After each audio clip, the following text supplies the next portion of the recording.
And then as corollary to that, the county partnered, was able to write a grant and get a grant partnership with an organization called the Economic Recovery Corps.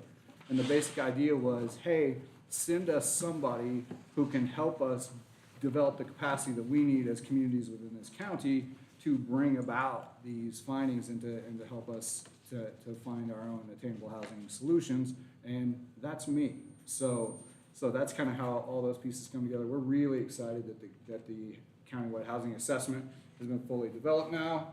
And here is Brian Points, the owner and lead of Points Consulting, to give us the skinny. Thanks, Mick. I'm going to share on Google Chat.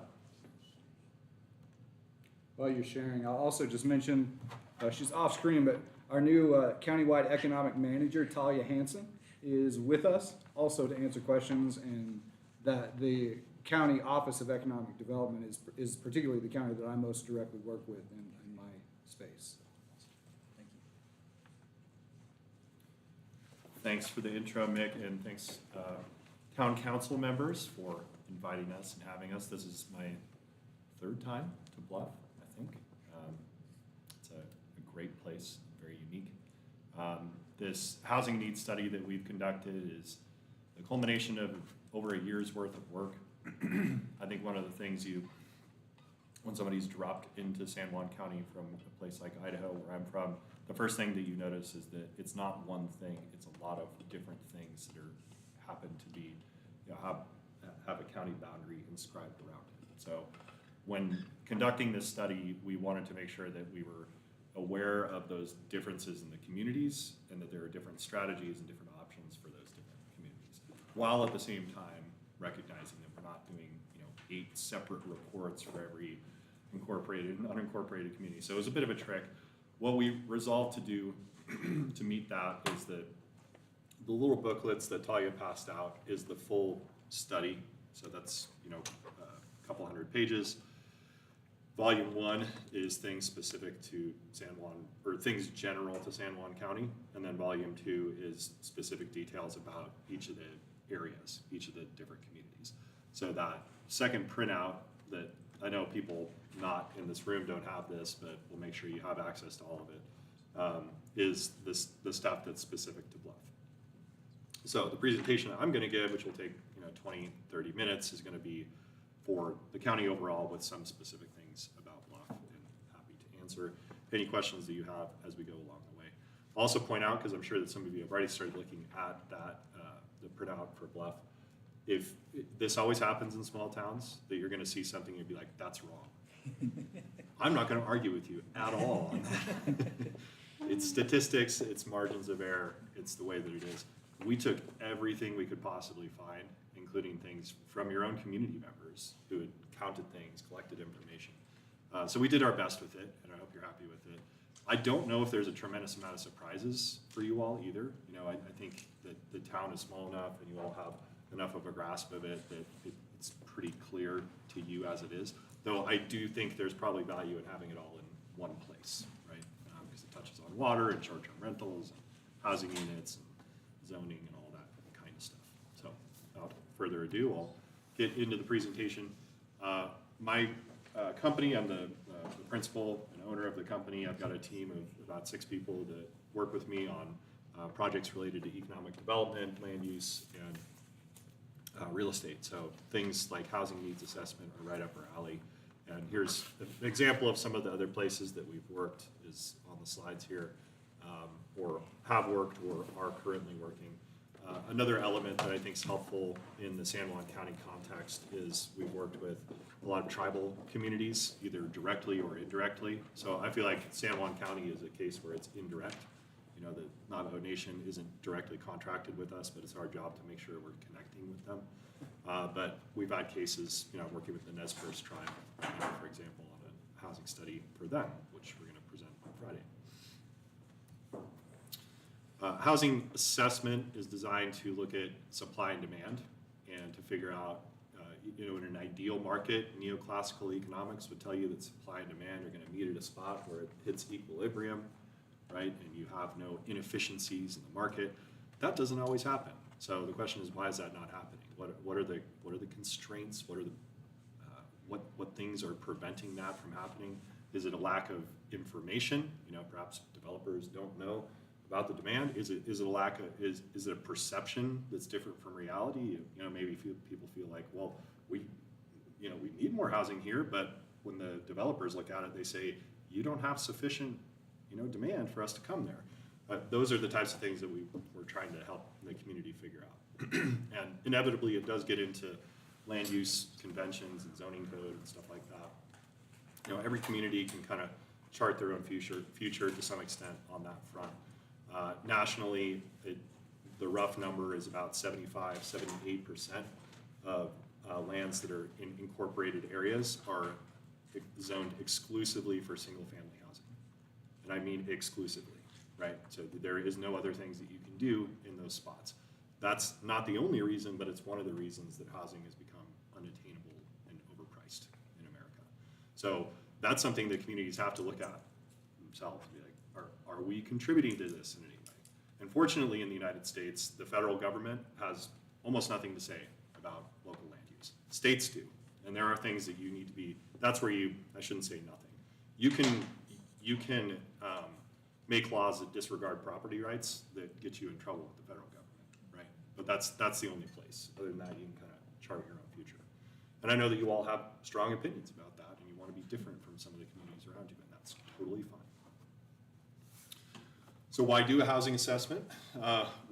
Fundamentally, we want there to be some profitable action, something that's beneficial to the community that comes after that. In this case, communities. So we want things to happen in Blanding, in Monticello, in Spanish Valley, in Bluff that haven't happened or wouldn't have happened otherwise. We're starting to see some good traction on that already. Mick and I have been doing the roadshow starting in Salt Lake on Monday, down to here by this point, and continuing to go south for the rest of the week. And delivering a report like this up at the Governor's Office of Economic Development, having their senior advisor flip through it and say, this is really helpful, this is really good. That's already progress because they have resources and they've made legislative actions that are designed to help places like this, but it's not going to happen unless everything's aligned to make that happen. So we'll start with a few metrics here on the different communities. You will see Bluff on there, about 2/3 of the way down. So this is showing things like population, households, age, persons per household, median income, median home value. And as you look at it, I'm sure everybody has some different kind of thoughts about what this is and what this means and why it is the way that it is. And those are all very helpful and interesting, I'm sure.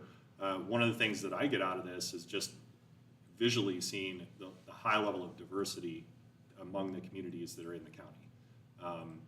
And I do partly mean that in terms of race, ethnicity, but not just that, right? You see vastly different numbers in terms of median age, median income, home values, even persons per household. Where down on the Navajo Nation, you got a 3.5, and in LaSalle, you have a 2. Right? Those are huge. Those are way outside of normal margins, normal kind of standard deviations. So these are all very different places.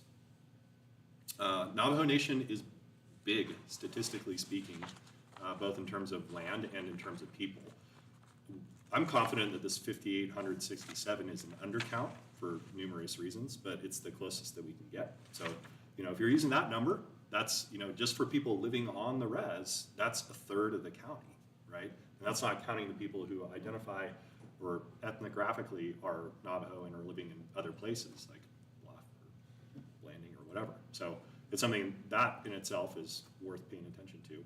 And you can see how distinctly different the income and the housing values are there as well. Housing values, that one is hard to even put any trust in because there's just not, homes don't sell.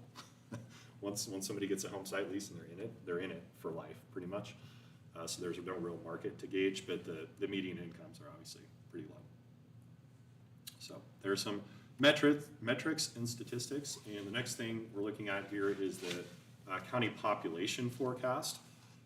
We do these in-house because we're quantitative people and economists, and we have good packages for doing this kind of thing. The basic ingredients to it are, it's not just, I know Bluff is highly educated because I saw it on the paper, so I don't need to dumb it down for you guys. If you do a regression model, it's not going to give you a really good population forecast, because all it's going to say is some version of what's happened in the past 10 years is going to continue to happen. But population is different because it's about reproductive rates and age and in-migration. So we break it down into those components and then trace those trends and then produce a forecast based on that, right? So based on that, It's probably worth noting that this forecast is different than the one that the state of Utah uses in general, because points didn't think that one was particularly accurate for this area. Yeah, they're the Kempsey Gardner Institute, which I think is affiliated with the University of Utah. They produce forecasts at the county level, not super helpful, in my opinion. I would put very little confidence in it. That's why we came up with our own.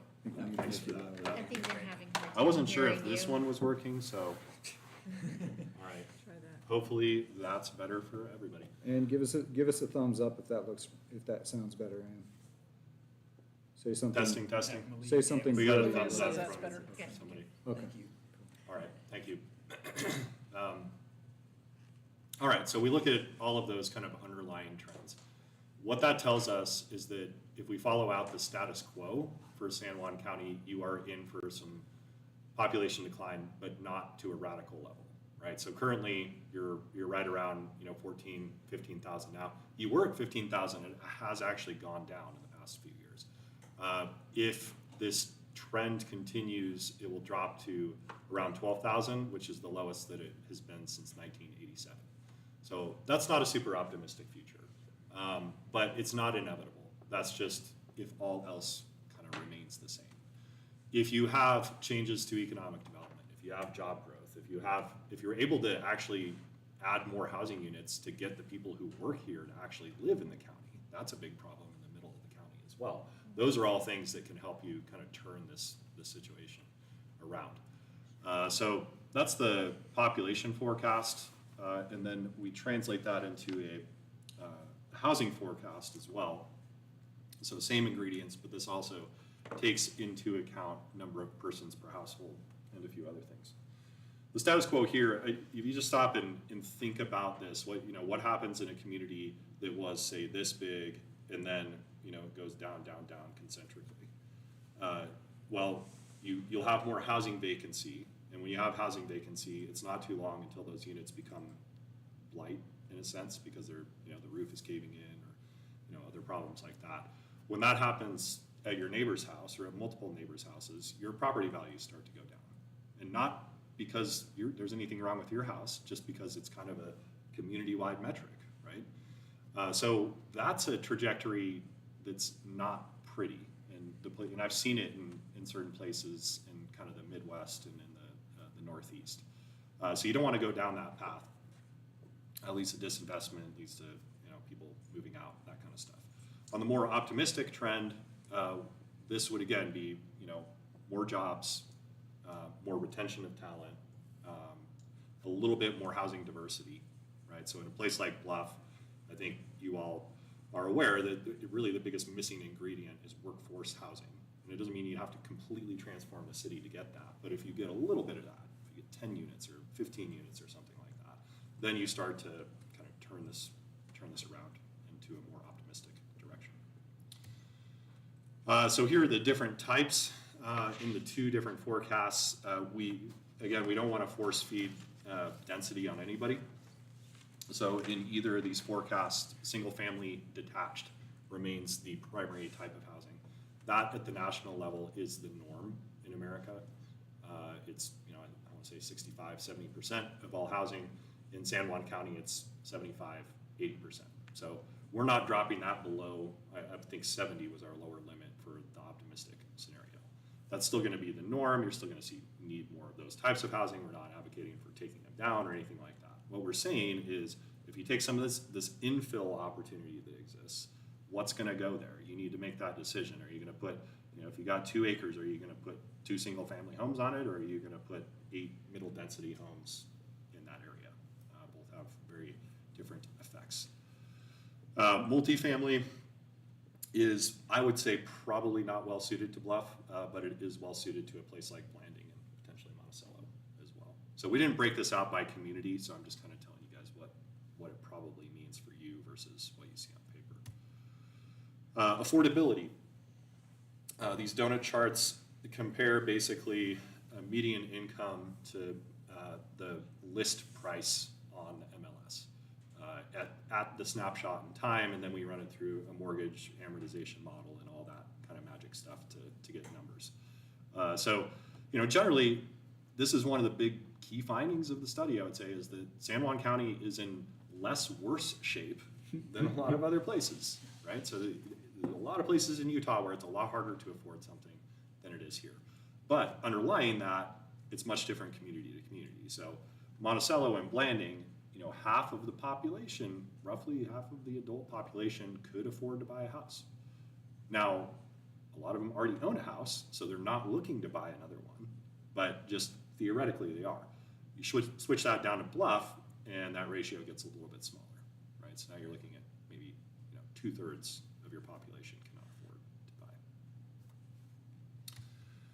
buy. And this is, we don't have this for Bluff, so I won't spend a tremendous amount of time on this, but it's showing what's kind of your purchasing power and how has that changed over the past 10 years. In the state of Utah, you've seen 132% increase in home values, whereas income has only increased by 40%. So if you want like the one slide that tells the story about why every other news article is about housing, like this is the one, right? And it's, I think as, those of us who are in older generations, we should stop and kind of reflect on this sometimes and recognize, like, when I bought a house, it wasn't the same as what it is now. And it's easy to think, oh, if they just worked harder, if they just did this, if they just did that. It's just not. That's just not the case, right? The dollars don't go as far, and the cost dimensions are completely different. So you can starkly see that in the state of Utah, which is a more challenging environment than the United States. And then in San Juan County, the home values have not increased by as much, but by that same other side of the coin, median income has also only increased by 29%. So, and then rent, which is an interesting part of the story, has increased a lot for the countywide. And if you look at the details there, it looks like Monticello is probably pushing that. I know you have a few rentals in Bluff. You guys could tell me whether or not that's on that track or on more the Blanding track. But. So that's the situation there. Median housing values to sales trends. Again, you all know that you're more similar to San Juan County here than you are to Blanding and Monticello. So an easy way to interpret this chart on the left is how many years would it take for somebody of somebody's income in order for them to purchase an average single family home. So in the United States right now, that's about a 4.8 years. 4.8 years. In San Juan County, it's 6. So it's a little bit harder. If you're in Blanding or Monticello markets, you're more similar to the national average. I expect that Bluff is kind of probably more close to San Juan County in Utah. Something we discovered yesterday. So in Price, there's some active development and different things, and somebody came in and built a neighborhood, and based on some back of the napkin calculations of some people around the table, the number would have been about somewhere like a 5.2, 5.3 on this chart. And the crazy thing is that entire neighborhood, they sold 2 houses, and the rest of them are just sitting there vacant for sale. Yeah. So when you're talking about price points, when you're thinking developmentally, like in our community, like where do we need to be, that was food for thought for me. So the price of those would have been? Well, in that particular case, they thought that a family moving to town, a 2-income family moving to town, was probably about $100,000 a year family, and those houses were selling for like $531. So that would be like a 5. I mean, when it's $100,000, that's easy math. So that's a 5.3 on the scale, and they just weren't moving too high at all. So they cut the prices, and they still weren't moving. So nobody knows. I mean, it's a secret sauce, right? So there's like exactly the economics, and then there's the behavioral economics, which is oftentimes different because the people who are from there from price are like, no way I'm gonna spend that much money, right? Whereas the people who are maybe moving down from further north, they're like, great, sounds good. Deal of a lifetime. Yeah, But right. you gotta have the job. Yep. That's exactly right. Cause even for me, like I moved here, but we make less here. So if it's not, you know, and those are, I don't think factored in the equations a lot of times too, and also for qualifying for even a home loan is totally changed drastically. So I do love that you mentioned that, cause I do worry about that too.